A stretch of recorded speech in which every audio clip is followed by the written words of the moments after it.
Hello, and welcome to the Wine Enthusiast Podcast, your serving of wine trends and passionate people beyond the bottle. I'm Alexander Peartree, the tasting director here at Wine Enthusiast, and in this episode, I'll talk with Paul Brady, brand ambassador to the New York Wine and Grape Foundation and Wine Enthusiast 40 Under 40 Tastemaker for 2019.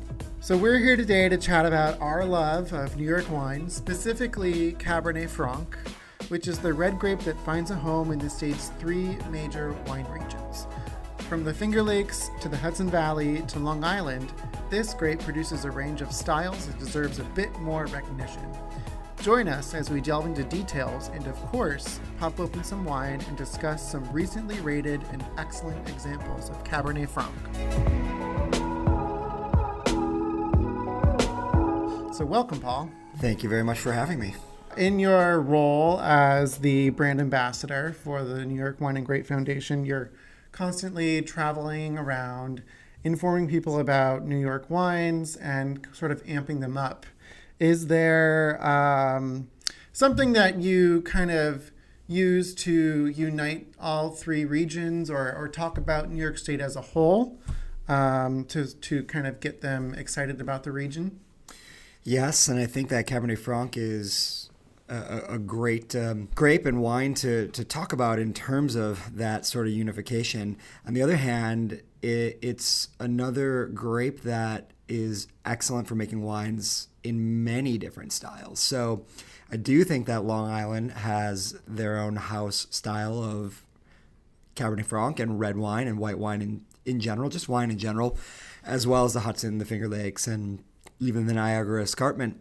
So it probably is the grape, if there will ever be one, that will sort of unite the state in terms of a vinifera grape. That being said, one of the fantastic things about the state that I truly believe is that these regions are so capable of diversifying themselves and presenting different expressions of the same grape from region to region. So we're talking about the three main regions, but they could not themselves be more different geographically and also climate-wise. There's so much diversity in the soil types and the temperatures. So it is interesting that this one grape is able to perform well in these three areas. And it's still and it provides something a little bit different. These expressions are not the same, and you can find something more like racy in the Finger Lakes or something more full-bodied in Long Island. So there's something for everyone out there. Yeah, and it's one of the things that cool or cold climate viticulture is so. What's kind of so great about it is that we really get truly different vintages each year. And we got to taste a number of different vintages. You and I talking about Cabernet Franc, and it's just remarkable how different they are. And again, that's really what I sort of like about our cold climate here. All these regions that we're talking about definitely are situated in what we would consider a cold climate for wine grape growing. Long Island, perhaps the warmest of them all, being right on the ocean. They do experience a maritime climate and have some warm fronts, so it's a couple atmospheres different of cold climate viticulture, but definitely still would qualify as such. The Hudson Valley gets clobbered pretty good during the winter, along with the rest of central New York. And then the Finger Lakes, pretty cold, harsh winters up there as well, but there is that sort of magic effect of the two deep lakes there, Cayuga and Seneca, that really do warm the area up. So most definitely cold climate viticulture, but it's pretty remarkable if you're ever able to go to the Finger Lakes in the winter and stand in a vineyard on the edge of Cayuga or Seneca Lake, travel about 20 minutes in any direction, and it's going to be colder. It might be snowing where it wasn't before when you were on that lake. And it's actually one of my favorite times to be there, to sort of really kind of feel what you otherwise only read about in books. Since we're talking about the Finger Lakes, why don't we delve into Cabernet Franc in the Finger Lakes? From my own personal tastings, I've sort of sussed out there's a few different styles of the grape. For red wines, there's more oaked styles, and then there's unoaked styles or more restrained styles. And then, of course, there's rosés, which I think are phenomenal from the Cab Franc grape.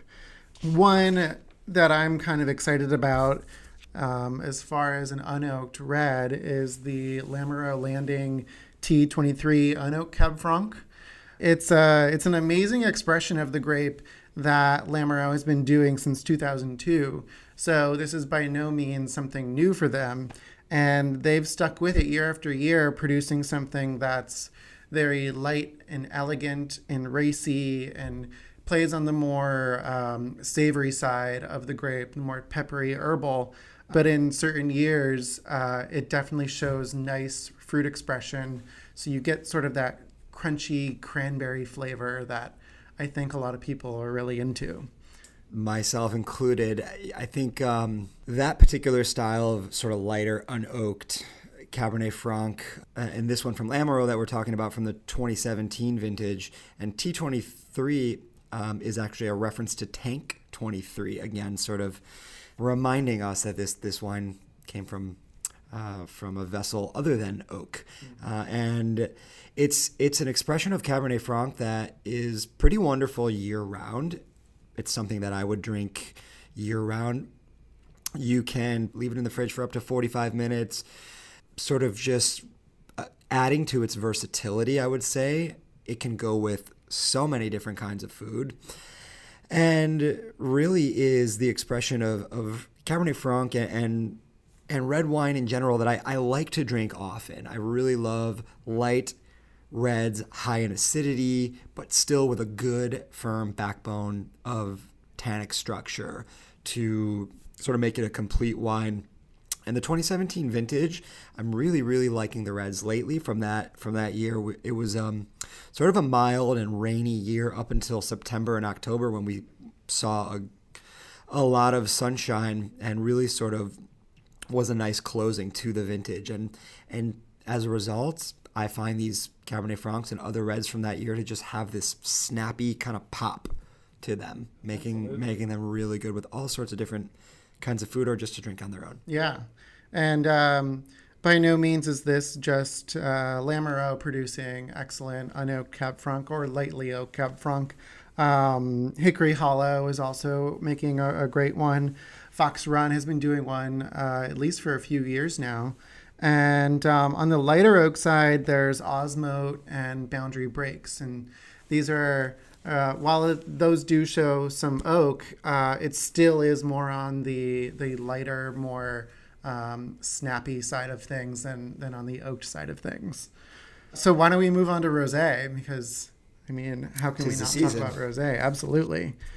So the Anthony Road Cab Franc Rosé is the one that sticks in my brain. And as I was tasting it, I was kind of blown away by not only its structure. It does have a good amount of structure for a rosé. It's a little bit deeper in color, and the tannins are a little bit more pronounced than I would say some of the other rosés I've tasted from the Finger Lakes.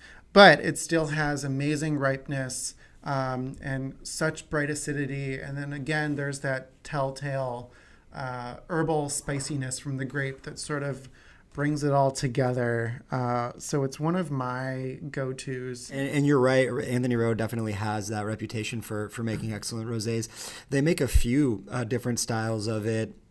Not all of them make it down here to the city, but Cabernet Franc for sure. In the past, they've made them from Lemberger. Sometimes they've blended them. They've used Merlot as well. And going back to when Johannes Reinhardt was the winemaker there is when I first started drinking those wines. And you're absolutely right. And Peter B. Craft today is sort of continuing that excellent reputation of the Anthony Road Rosé production. It's something that they're into, and it shows. You know, when you taste them, you can tell that I think that rosés are important to that winery. And one thing I should say about the Finger Lakes in general is all of these wines, and at least all of the wines that we've been talking about, are so incredibly priced. It's It's kind of an oddity to find wines in the Finger Lakes that are over that $25 to $30 mark. A lot of them are honed in at under $20 or maybe a little bit over $20. So there's a lot of accessibility in their pricing, and I think the quality is there as well. So for those of you that are looking for more bang for your buck, I think the Finger Lakes is a great place to seek out.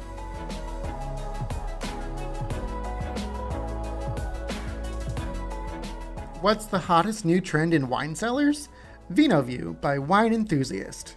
VinoView will change how you cool and display your favorite wines. The patented matrix shelf displays wine labels forward to showcase your favorite bottles.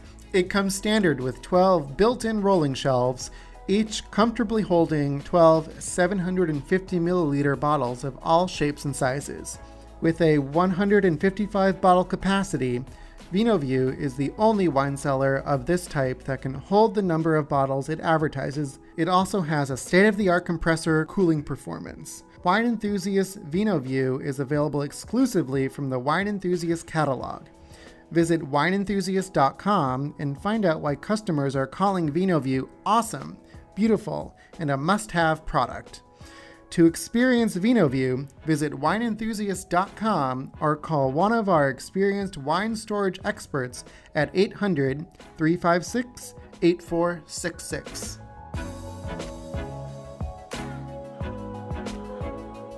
Why don't we move on to a different beast? We'll move on to Long Island.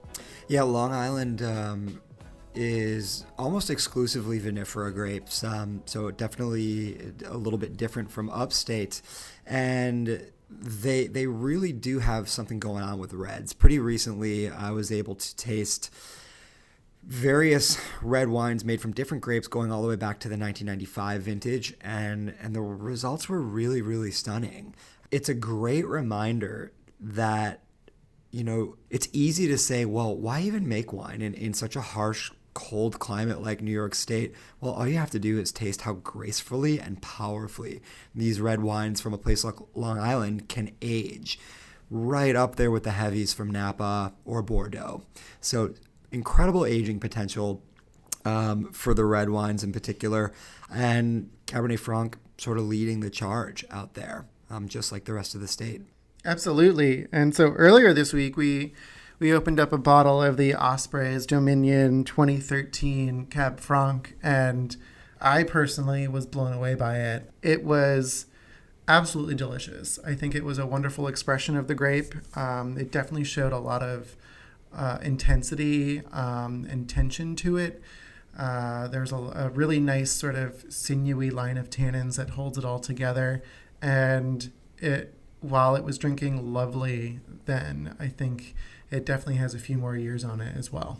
Definitely. I mean, even with that, 6+ years of bottle age on it, that wine's going to keep going. 2013 is a vintage that the Long Island winemakers love to revisit and love to talk about.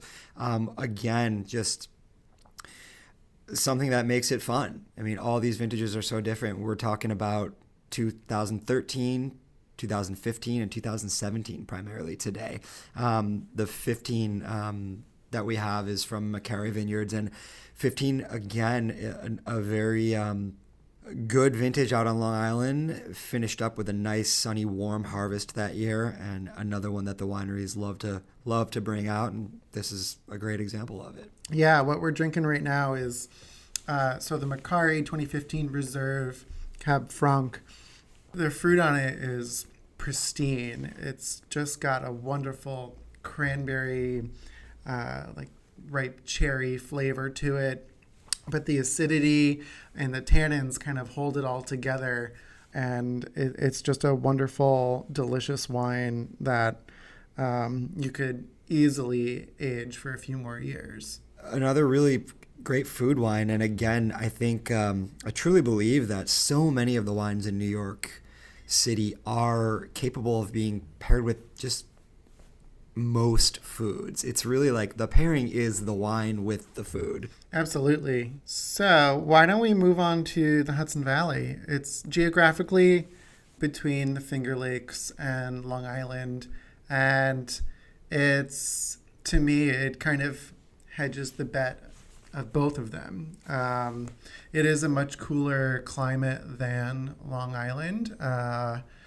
Traditionally, they've done a lot more with hybrids and natives, but now they're sort of revamping their focus on vinifera, and for them, Cabernet Franc is leading the charge. I know that they've recently come out with the Cabernet Franc Coalition. Shout out to the Hudson Valley Cabernet Franc Coalition. So Yeah. really, I was at their tasting earlier this year. Mostly the 2017 vintage, but did get to taste some 2018s as well. And yep, Cabernet Franc showing strong from the Hudson Valley. And so one that I tried recently is the White Cliff 2016 Estate Bottle Cab Franc. White Cliff is a tiny vineyard, tiny winery, and they only grow about 8 or 9 acres of Cab Franc. So not too many bottles of these lying around, but it is available, especially in the New York City, Hudson Valley area. And then other producers, I mean, while the Hudson Valley itself is rather small, there's a great community of winemakers up there that are really focusing on quality, and they're focusing on vinifera grapes that many people are familiar with. So beyond Cabernet Franc, there's also Riesling and Pinot up there. And Millbrook and Fjord, those are some of my favorites whenever I'm tasting. Yeah, I mean, Millbrook, I was able to taste a number of different red wines from them, both Cabernet Franc and Pinot Noir, going back 10 plus years of age on those, and those wines aged beautifully. I can remember a 2005 Cabernet Franc from Millbrook that, a little bit like the 2013 from Osprey's Dominion, just kind of had that in a blind tasting. I think I would probably call it right bank Bordeaux. I mean, it just had that texture and weight and sort of leatheriness to it. And then you mentioned Fjord. Fjord's another winery in the Hudson Valley. Matthew Spaccarelli, the winemaker and vineyard manager there, experimenting with lots of different styles of winemaking. In some vintages, he'll not add any sulfur. In other vintages, he'll change his approach, and really is just another vigneron who's playing to the strengths of the different vintages. So beyond Hudson Valley, Finger Lakes, and Long Island, is there another region that you think is a region to look forward to in the future for Cabernet Franc or even other grapes? I think, definitely the Niagara Escarpment is one to look at, and it can be a little bit confusing because is a Niagara wine region on the other side in where Ontario is the and Niagara Canada. Escarpment? Sure. So it's pretty close to Buffalo. Okay. So the Niagara Peninsula, which is in Canada, so you have Lake Ontario to the north, Lake Erie to the south, and then the Niagara River to the east, creating, again, another sort of pocket of freshwater lake viticulture up there. Excellent region there in Ontario, doing a lot of the same grape growing as we do here in New York State. And so if you go onto the other side of the river there, so then we're on the New York side of the Niagara Escarpment, and it's typically referred to as the Niagara Escarpment over there, whereas the Canadian side often gets called the Niagara Peninsula. So that's one way to sort of separate the two. So Niagara Escarpment, definitely an area to watch because of its situation by those sort of larger Great Lakes. The climate is a bit different there. It is a bit warmer. The winter is a little bit less harsh. They do still have that same kind of vintage variation and that need to really, really intensely work well in the vineyards because of humidity and precipitation and things like that. But the results are equally as exciting. And a winery that we work pretty closely with called Arrowhead Spring, doing a number of different red wines, both blends and single varietal bottlings, including Cabernet Franc. And they're focusing mostly on vinifera, or do they also have natives or hybrids? There are hybrids in Labrusca, but what I've mainly been able to taste throughout my career has been vinifera from the Niagara Escarpment. Well, I mean, it's certainly something to keep an eye out for. Are they planting more vineyards even as we speak? Are they growing the area, or is it a slow development? They're definitely working hard to develop that area, and I think it's one to watch. There's definitely wineries to visit if you're passing through. Like a good trip would be if you're in the Finger Lakes and then you're heading up into Ontario. Stop on the New York side of the Niagara Escarpment, absolutely, to visit the wineries there.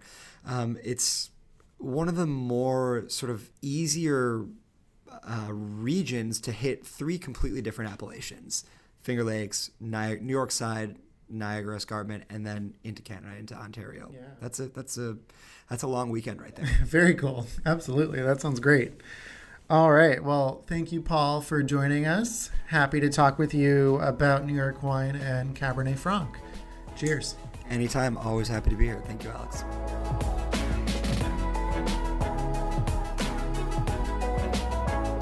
Thanks for listening to this episode of the Wine Enthusiast Podcast. Hopefully by now you're excited to try some New York Cabernet Franc. While we talked about a lot, here are three to seek out. The Anthony Road 2018 Rosé of Cabernet Franc from the Finger Lakes, 90 points, $18. Macari 2015 Reserve Cabernet Franc from the North Fork of Long Island, 90 points, $40. And the White Cliff 2016 Estate Bottled Cabernet Franc from the Hudson River region, 90 points, $26. Subscribe to the Wine Enthusiast Podcast on iTunes, Google Play, or wherever you find podcasts. And if you like today's episode, we'd appreciate a 5-star review and comment. And please tell your friends to check us out too.